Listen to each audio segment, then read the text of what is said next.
Welcome to Livewire, Elizabeth. Thank you for inviting me. So I really enjoyed the book, but I just wanted to start off with, I think, we've all heard the expression, never try to make a happy baby happier. And it feels like marriages might be the same thing.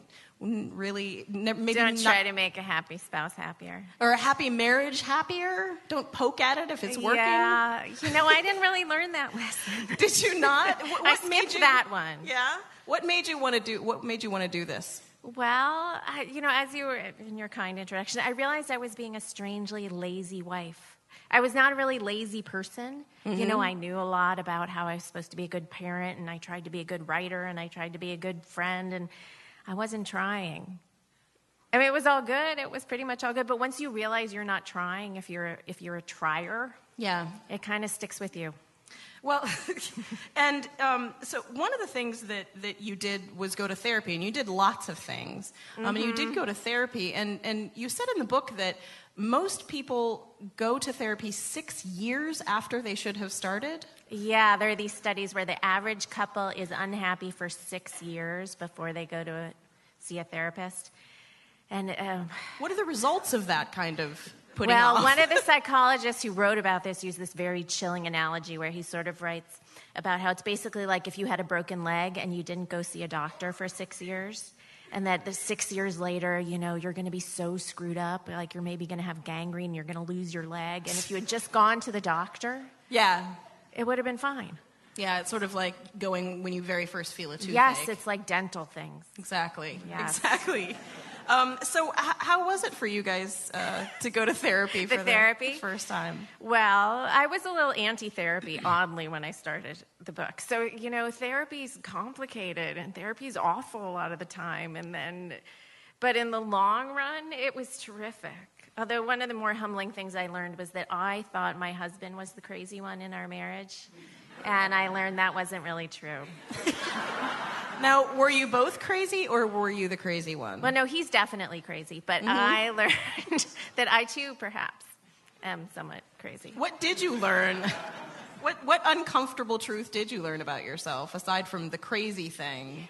I learned that I'm a little bit of a bully sometimes. I didn't think of myself as a bully. I'm a little bit, I think I'm a rehabilitated bully. But I was being a bit of a bully, particularly around, like, when our kids were young, I thought, I'll just deal. Do what I want to do, and that, in the long run. Because you were the mom? Because I was the mom, and I thought, I'll just have it my way. Yeah. You actually read a lot of marriage self-help books as well, which must have been a joy. Joy. Huge joy. You. You've not seen joy until you tell your husband that you want to read a lot of marriage self-help books. Oh, my gosh. What did he say? There was a scene. He walked in. You had mentioned this idea. Yeah, when I first presented this idea to him. Well, he was getting slightly freaked out because I had been lying in bed reading a book called Can Love Last? The Fate of Romance Over Time. And we really did have a very happy marriage. And he's like looking over like, honey, are you not telling me something? So then I followed that up with, honey, what do you think about the idea of like really doing a lot of self-help and marriage therapy? And he said, I can't think of anything worse.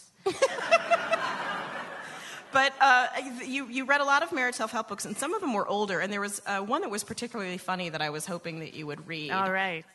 There was a 1933 assessment that worked on a system of merits and demerits based largely on manners. Demerits for husbands included picks teeth, knows, or sucks teeth in public, calls where is without looking first for object, teases wife about fatness, slowness, etc.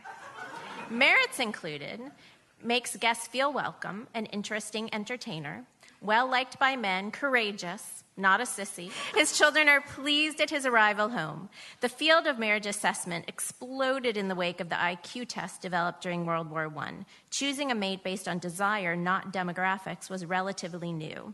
The pseudo-scientific test made this trend seem less impulsive and risky, both for individual couples and for society. Good advice. Maybe not the best that you got during the course of this. What was the best advice that you actually managed to get out of a book? I think some of the best advice was like go do kind of risky, weird, novel things together with your spouse. And that gets back to the sort of the limerence idea you were talking about at the beginning. Because if you go do weird, sort of scary things, you have those in love feelings that people are sort of constantly looking to get back to, and Right. that felt pretty great. Well, but when they say that, I don't think that they necessarily mean swimming from Alcatraz to San Francisco. No. Which is what you chose to do. Yes. Well, so we both turned out to be the crazy ones, but it was fantastic because, like, normally in marriage, you're in this little hothouse, right, where you're in a plot if it's like, man against women or, and then you decide to swim from Alcatraz, and that's like the two of you against nature. You have a common enemy. And it was a harrowing experience. It was very cold. Yeah. But what was the feeling like after you had done that together? It was amazing. I mean, I felt like, I've never done it, but I felt like one imagines, I felt like what I imagine one feels after like trekking through India that you've had with your partner. You've had this huge journey together and you've made it. And they're like, it's that outward bound thing, where like you've seen strife and come out the other side, and it's beautiful. Right. Well, and another one of the experiences that you guys came out of together was that you had gone to a workshop called Mastering the Mysteries of Love. Yes. I would say driving to Mastering the Mysteries of Love was the low point of the entire experience. Just imagining what that would be like. Imagining what this was going to be like. We were going to spend 2 entire Saturdays. And this was a class funded by the state of California where I live. That it was like going to driver's ed for 16 hours. Except it was going to be like not how you're a terrible driver, about how you're like a terrible spouse and you need to be rehabilitated by the state. But you actually got something out of this. But we did. That was the totally amazing, weird part. Almost immediately. There are all these communication exercises that they teach you. And, I'm a writer. My husband's a writer. We thought, like, we can communicate. We're professional communications people. But, yes, we learned a lot about empathy. Well, it forced you to actually speak as him. I found that interesting. Like we had to have this really weird stylized conversation where Dan told me a story, and then I had to tell the story back as if I were him, like Dan. It was a story about throwing a rock at a kid when he was a kid, like threw a rock at a kid at a playground. And it was very weird to like be him, not have him be the object of my story, but just like fully be him.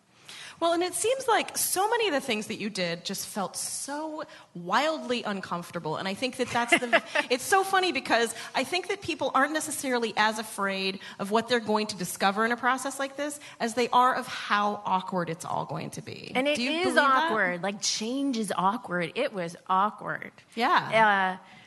But that's how things get better, really, that you have to be a little uncomfortable if you want it to be different or learn something. Right. But I do think the general attitude of fixing it before it's broken, make the happy baby happier, I think that's actually tremendous advice. Well, and you give it in your book.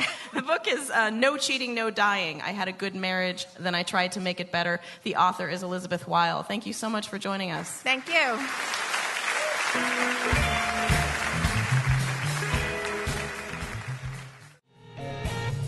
You've been listening to a snippet of Livewire, the radio variety show that's like a chew toy for your brain. For more information about the show or to download our podcast, visit livewireradio.org.